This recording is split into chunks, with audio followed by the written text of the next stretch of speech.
Towards the end of Phase 3, Wrath Classic experienced the most severe and consistent population drop the game has ever experienced.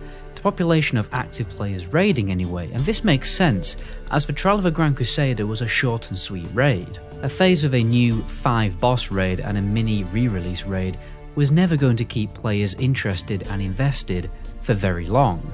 Many people were worried that this could be the end of Wrath Classic. There's not enough content, GDKPs, bots and gold selling have ruined the game, and it's also around about the same time that the average university graduate in over $100,000 of debt realised that their jobs can now be replaced by AI.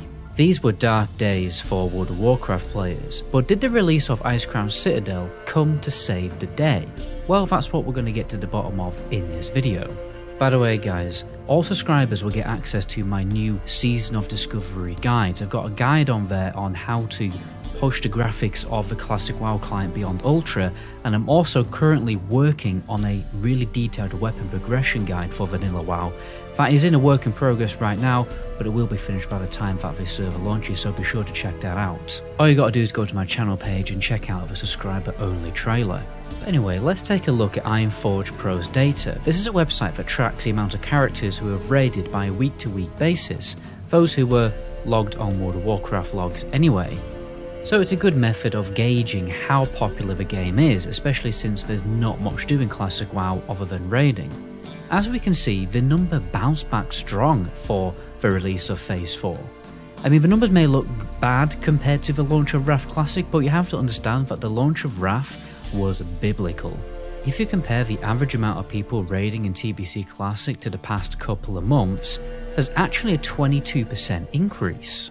Obviously people have more alts now, which affects the data, but from someone who has consistently played Classic WoW without any breaks since the launch of AQ40, trust me, the popularity of the game feels much stronger than it was in TBC Classic. And interestingly, if you compare the numbers of Wrath Classic to raiders on retail, the numbers are more or less the same, if not more. By the way guys, if you're looking to catch up in Wrath Classic, Zygor have some really good power leveling guides for professions and leveling. It's also a great way to support the channel, be sure to check that out in the description. So Wrath Classic is definitely in a good spot, but why is this? Well, the Classic WoW audience has definitely changed with the launch of Wrath Classic. There's much less OG die-hard Classic WoW fans and much more retail-minded players playing the game.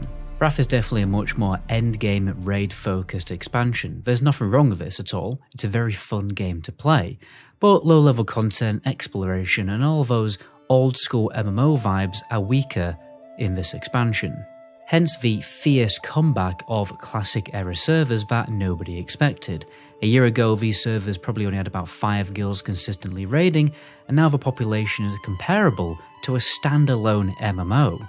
So it goes without saying, more retail-minded players, not necessarily people who are actually playing retail, but that kind of player, are playing Wrath Classic, and the Classic OGs have gone back to Classic Era, or they're giving hardcore servers a spin. Obviously there's definitely a crossover, there's still some Classic OGs playing Wrath and vice versa. Well, this is even more obvious when you look at how much Wrath players wanted Dungeon Finder and how strong min-max culture is in the game. Here's a question, what do you think attracted more players to the World of Warcraft section on Twitch? A vanilla WoW dueling tournament, or the world first race for the Lich King kill?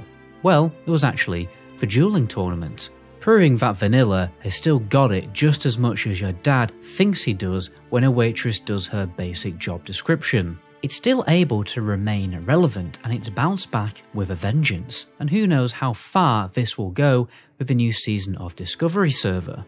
ICC has been a very unique addition to Wrath Classic. Despite the fact that the world's first guilds cleared it in under 3 hours, it's also provided a challenge for the average Classic player. You see, Classic WoW players are used to week 1 or week 2 clears, but I've been in many pugs who've already spat the dummies out after 2 wipes on Festergut or Blood Council.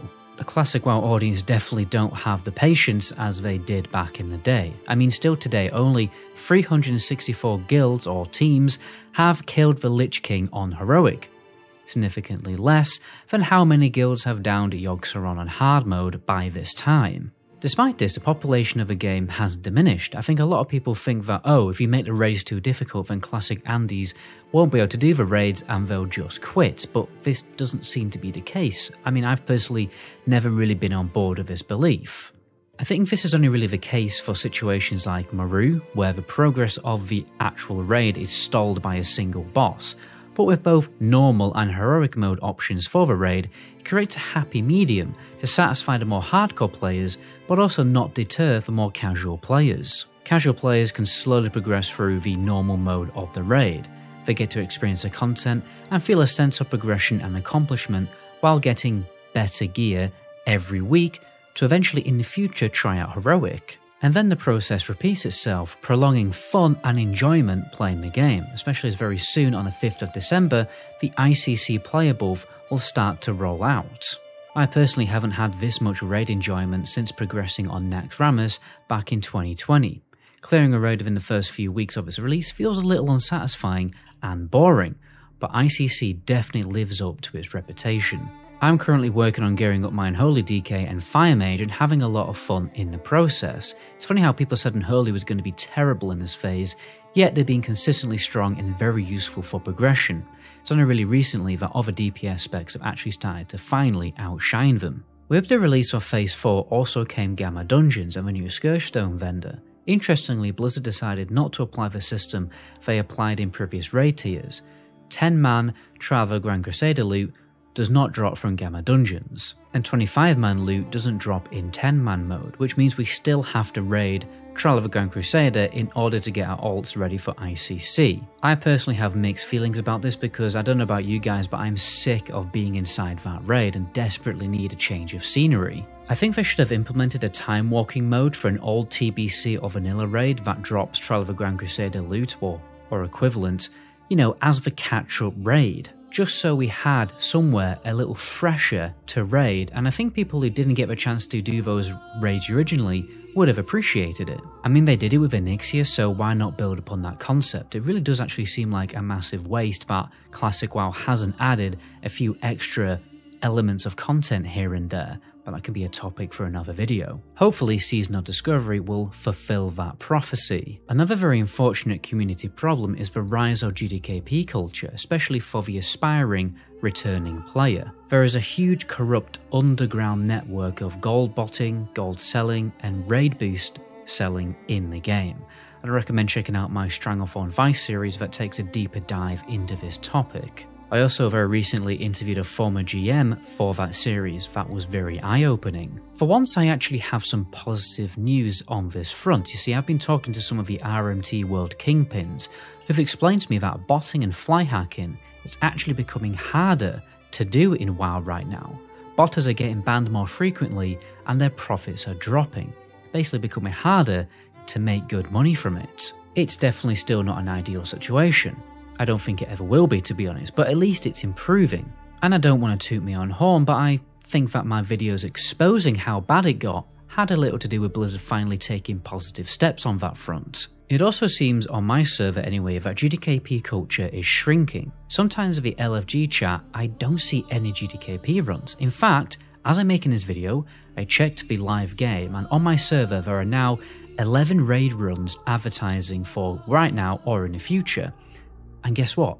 They're all soft reserve runs. My server is Pywood Village, by the way, for anyone asking. You can send gold to my bank alt Harry Locker if you really want to. So things are looking really good for Classic WoW right now. This is the first positive video I've made in a long time, which probably means nobody's still watching, as the WoW community are more toxic and negative than 21st century dating. But worry not, because I've got some negativity coming up to keep your cravings satisfied. Because what about the future? I made an interesting community post poll the other day asking, do you honestly think your guild will play Cataclysm? And 70% said no. I don't think it comes as any surprise really that there will be a significant interest and traffic drop in Classic WoW when Cataclysm releases. I think Classic Cataclysm will have much more of a niche audience, honestly. Personally, I'm just hoping that the audience will at least be as strong as it was in TBC Classic, which is probably quite hopeful, which is a shame because I think Cataclysm is actually really underrated. I recently did a retrospective review of Cataclysm after playing it for 100 hours, and it's actually very weirdly my most viewed World of Warcraft video, so be sure to check that one out. Also, if you want some more information about Cataclysm. To me, it makes total sense now why Blizzard are actually coming correct and developing a Classic Plus server. You see, about half of the people who play WoW right now are playing Classic WoW in some capacity, whether it's Wrath, Era, or Hardcore. So Blizzard don't want to lose a significant portion of their player base. They are now taking the Classic audience more seriously, and the existence of Season of Discovery proves that. To some extent anyway. I mean, it still could turn out to be a total flop that they barely put any effort into. But I don't know about you, but Season of Discovery seems to be the only thing that Classic WoW players are talking about right now, whether it's positive or negative. There's not many people talking about Cataclysm, let's be honest. I mean, maybe that will change closer to its full release. But in order for Classic WoW to continue thriving, Blizzard really need to put a lot of effort into Season of Discovery. Re-releasing dungeons as raids, in my humble opinion, it just won't be enough, it won't be exciting enough. New raid content definitely has to be the driving, unique selling point to transcend Classic WoW into a successful future. But anyway, that can be a topic that we can discuss in a future video. Be sure to check out my second channel, guys. I've got a hilarious video going out there very soon. I actually did a playthrough challenge of Oblivion where I attempt to play the game and complete it as the NPC, the Adoring Fan. Hopefully that will get released next month. But anyway, my name is Matt Goblin, and in my next video, ciao.